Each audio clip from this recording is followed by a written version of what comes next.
오늘은 모든 보화보다 더 큰, 모든 보화보다 더 큰 이란 제목으로 하나님 말씀 증거하겠습니다. 우리 같이 옆에 분과 인사할까요? 사랑합니다. 사랑합니다. 사랑합니다. 자, 감동할 준비 되셨습니까? 옆에 분 보고 감동합니다. 우와, 이야, 우와, 이야. 박수하겠습니다. 제가 오늘 못 보던 티를 입고 왔죠? 네, 어딘가 갔다 온 거죠? 네, 보면 가운데 흰색 티에 은색으로 26이라고 써 있고 기도하는 손이 있고 26개의 십자가가 이렇게 둘러있는 그런 모양의 티를 제가 입고 왔는데 과연 왜 입고 왔을지 한번 여러분 생각해 주시면서 오늘 말씀 한번 나누길 원합니다. 보여주시죠. 지난주에 저희 노회에서 목장 수련회, 목장을 갔다 온 게 아니고 목사 장로 수련회를 다녀왔습니다. 저하고 우리 송재호 장로님 또 이하늘 장로님이 다녀왔는데 이 장소를 한번 유심히 좀 봐주세요. 과연 저희들이 메인 사진을 찍은 곳이 어딘가, 갔다 왔다라고 하는 기록을 남길 만한 사진을 찍은 곳이 바로 이 장소인데요. 한번 기억에 좀 남겨두시고, 이 서큐슈 지방, 나가사키 지방의 순교자들이 약 한 3만 명이 있었다고 합니다. 여러분, 놀라운 숫자입니다.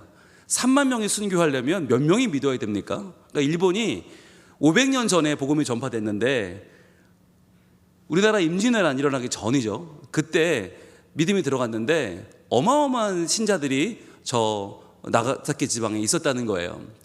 저희가 방문한 곳 중에 제일 먼저 간 곳이 히라도라는 섬에 있는 하비에르 선교사의 방문 기념 교회입니다. 저 교회가 의미가 있는 이유가 뭐냐면 이 성 하비에르라고 하는 이 선교사, 지금 저 가운데 서 계신 까만 옷 입은 분이 저 하비에르인데 이게 루벤스 그림이에요. 중세 시대 사람이죠. 이 중세의 하비에르가 얼마나 많은 영향을 미쳤냐면 이 프란체스코 하비에르라고 하는 이 스페인 출신 사제인데 이분이 믿음을 인도에 심었고요. 또 동남아 선교를 했고요. 마카오를 찾아갔고요. 1549년에는 일본 가고시마를 찾아갑니다.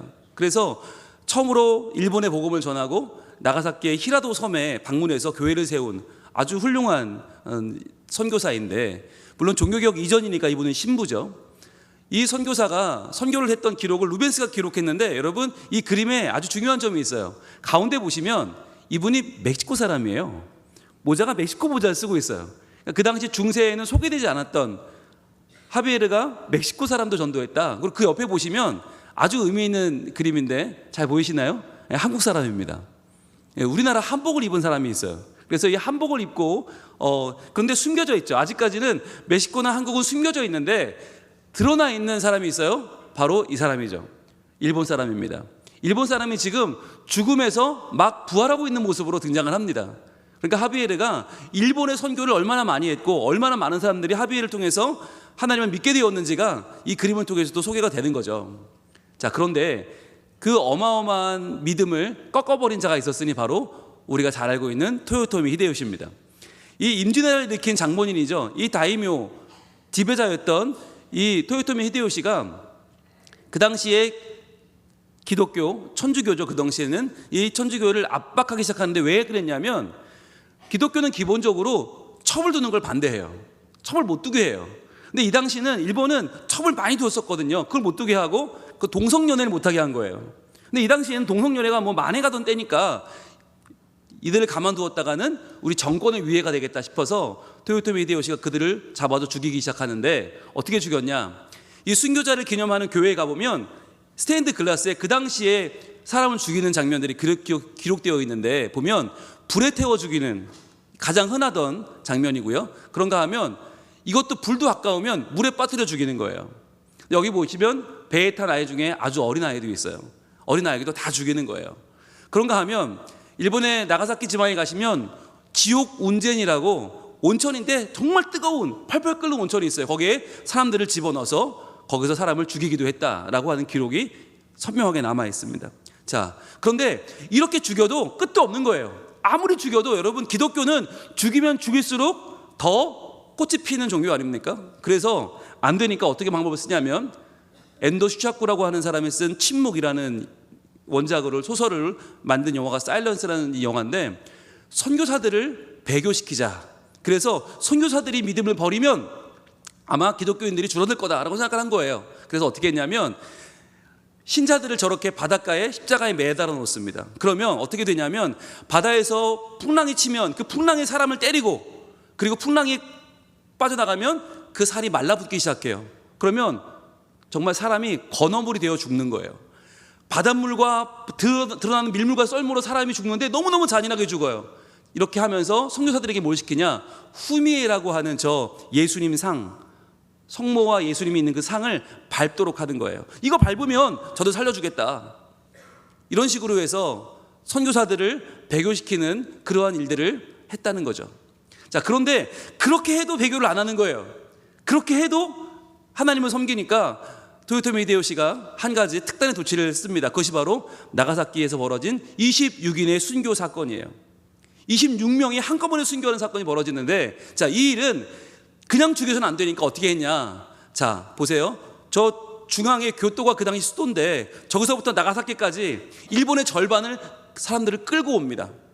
토요토미 히데요시가 1597년에 24명의 크리스찬들 그냥 너무 망가뜨리니까 다 죽일 수가 없어서 복음을 전파하는 사람들, 복음을 전파하는 전도자 24명을 잡아서 귀를 자르고 코를 잘랐어요.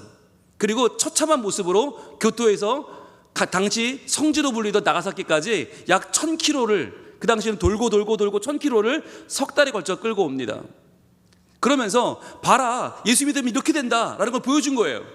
그렇게 하면 다 포기할 줄 알았어요. 배교할 줄 알았어요. 그런데 놀라운 사실은 그동안 2명이 더 합류하게 됩니다. 나도 예수 믿는 사람입니다, 나도 죽여주시오, 그러고 들어와서 총 26명이 나가사키에서 순교를 하게 돼요.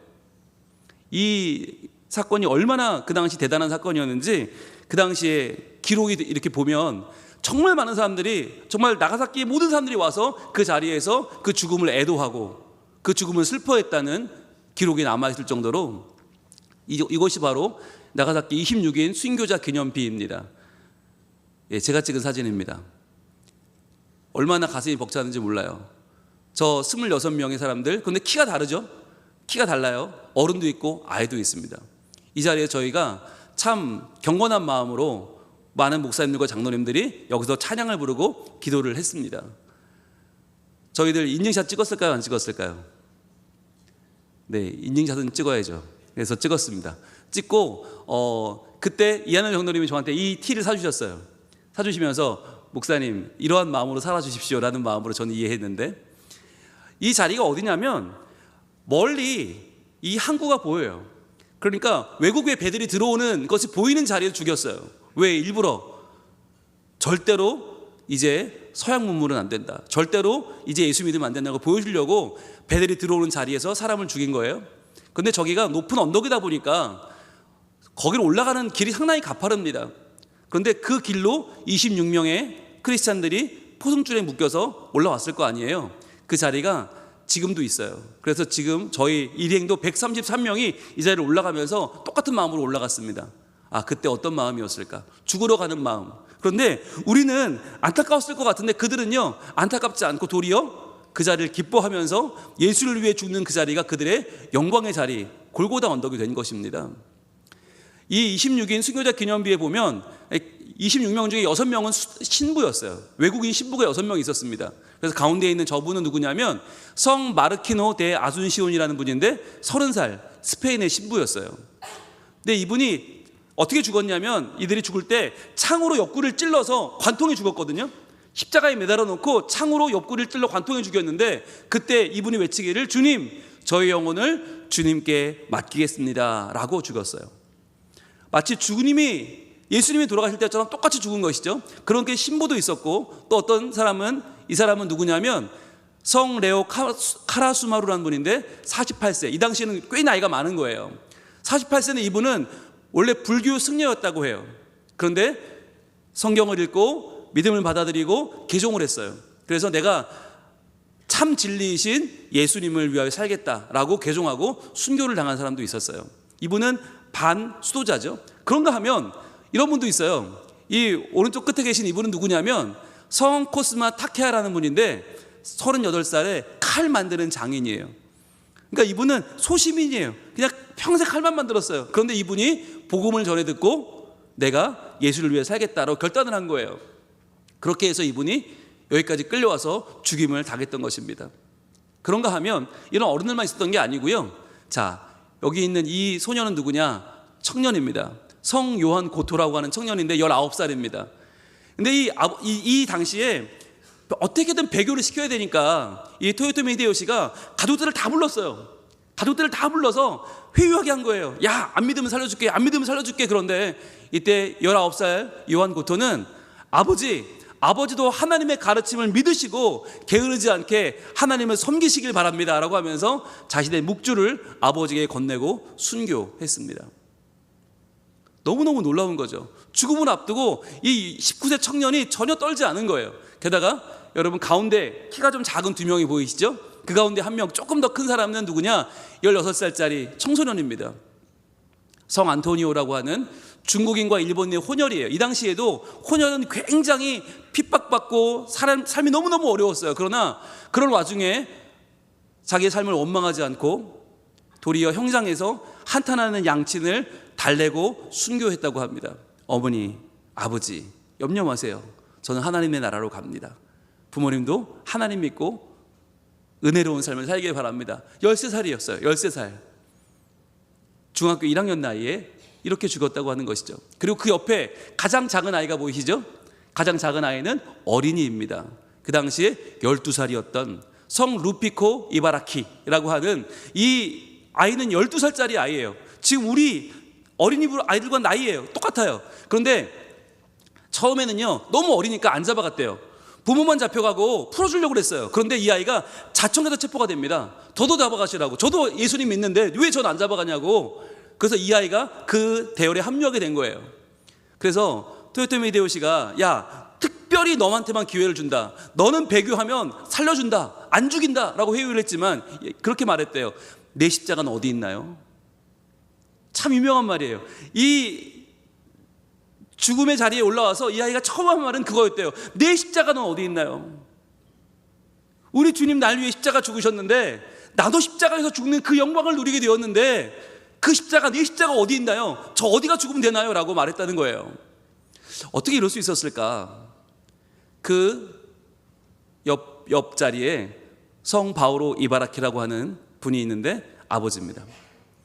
아버지와 함께 믿은 예수 그리스도, 아버지와 함께 죽는 것이 두렵지 않았던 것입니다. 저는 이 이야기를 접하면서 얼마나 우리의 살아있는 믿음이 중요한가. 아버지의 믿음이 이 땅에서 부끄럽지 않았던 거예요. 그러니까 이 아들이 볼 때에도 아버지와 함께 믿은 예수, 그분과 함께 죽는 것이 전혀 두렵지 않았던 거예요.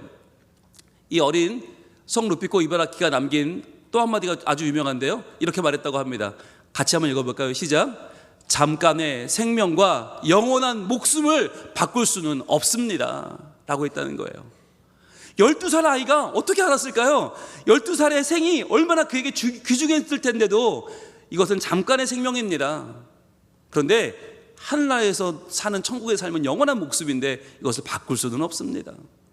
예수 그리스도는 저에게 영원한 목숨입니다. 이분과 생명을 바꿀 수는 없습니다 라고 그는 잠깐의 생명을 던졌다라고 하는 것이죠. 이들의 믿음, 어떻게 죽을 수 있었을까를 보여주는 한 가지. 손을 벌리고 있는 사람 보이세요? 저기 손을 벌리고 있는 저분, 다들 손을 모으고 있는데 손을 벌리고 있어요. 이분이 마지막에 설교를 했어요.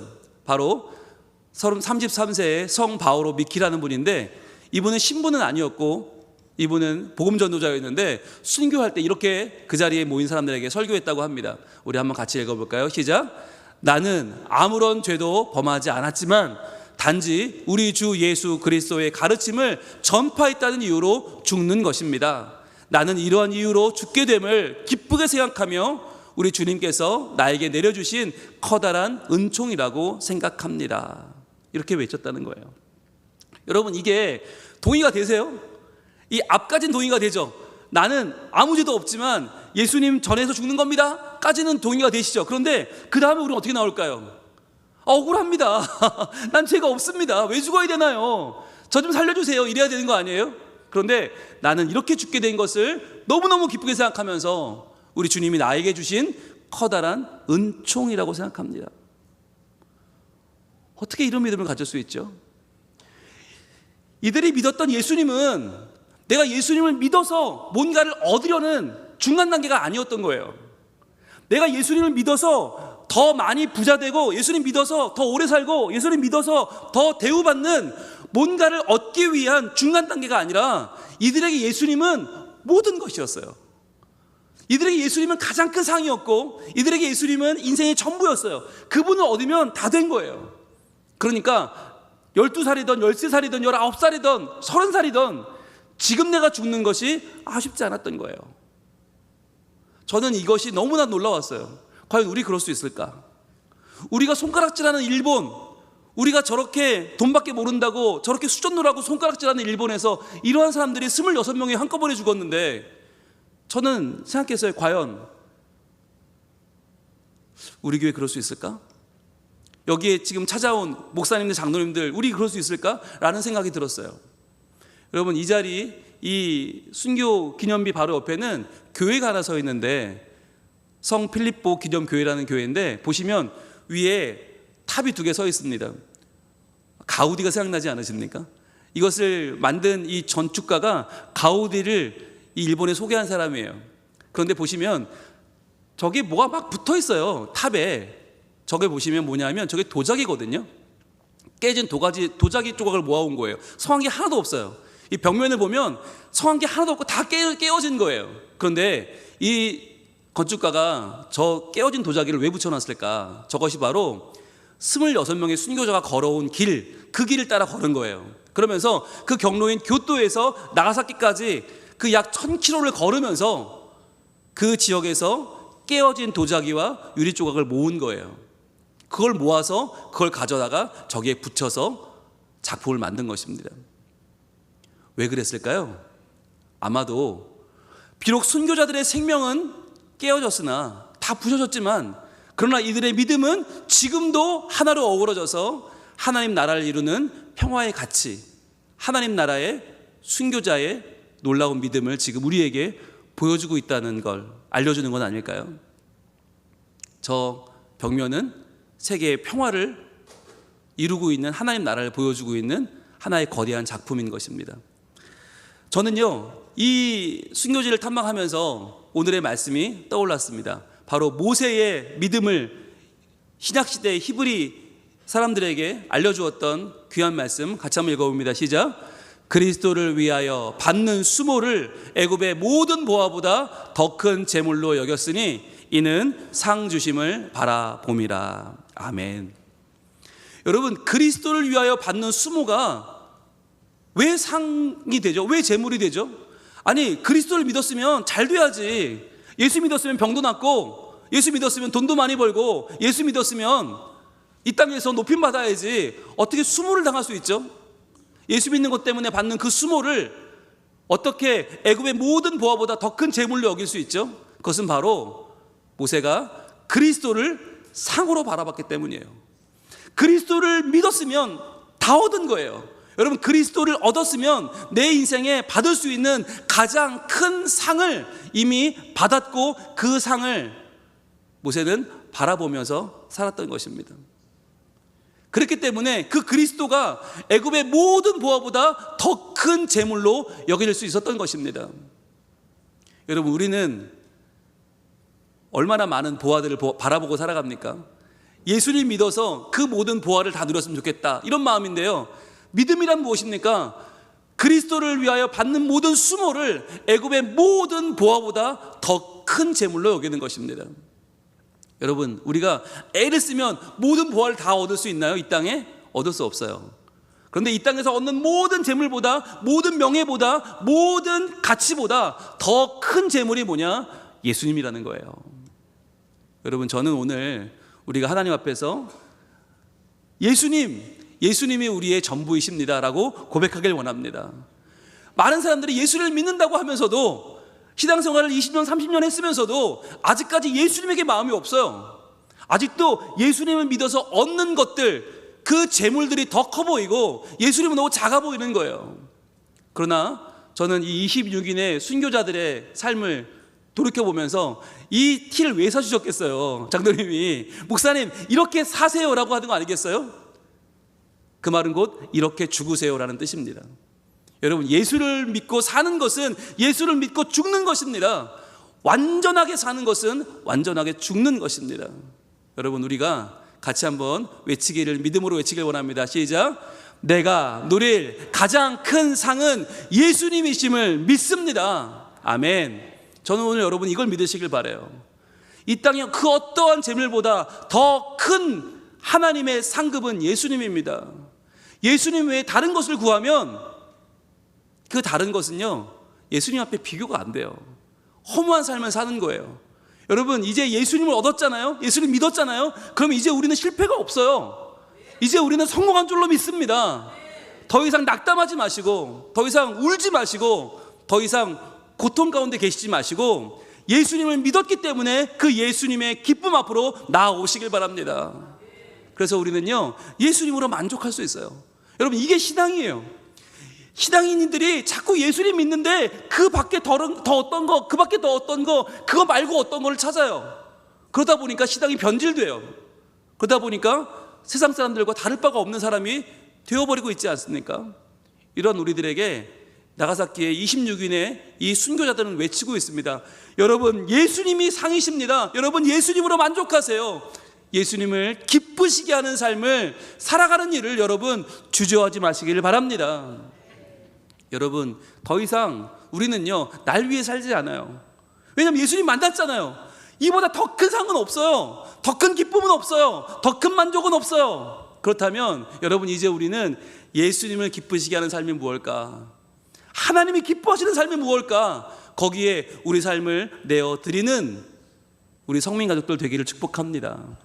오늘 성찬식인데요, 성찬을 받기 두렵잖아요. 왜 두려울까요? 아직 내 안에는 예수님보다 더 귀한 게 너무 많은 거예요. 그러니까 예수님의 그 피와 살을 받기가 부끄러운 거예요. 아, 이거 안 받아도 되는데, 난 돈이면 되는데, 난 명예면 되는데, 이게 필요 없는데. 그런데 여러분, 오늘 누가 가장 은혜 받을까요?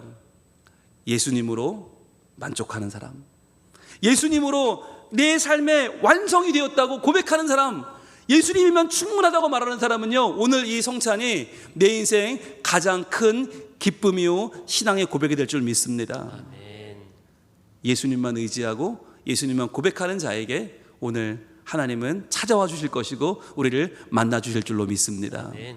이 시간 기도하겠는데요, 기도할 때 주님, 아직도 저는 예수님을 믿지만 예수님 말고 다른 게 더 귀하고요, 예수님 말고 다른 게 더 좋고요, 예수님 말고 다른 게 더 필요해요. 그런데 오늘 다시 한번 나의 믿음을 돌아보기를 원합니다. 아멘. 예수님으로 만족하고 예수님으로 기뻐하고 아멘. 예수님으로 가장 큰 보화라고 고백하는 아멘. 저의 삶이 되게 하여 주시옵소서. 아멘. 그리하여 이제 예수님을 기쁘시게 하는 삶을 살게 하시고 그러한 마음으로 오늘 성찬에 임하게 하여 주시옵소서. 아멘. 주여 한번 외치기도 합니다. 주여.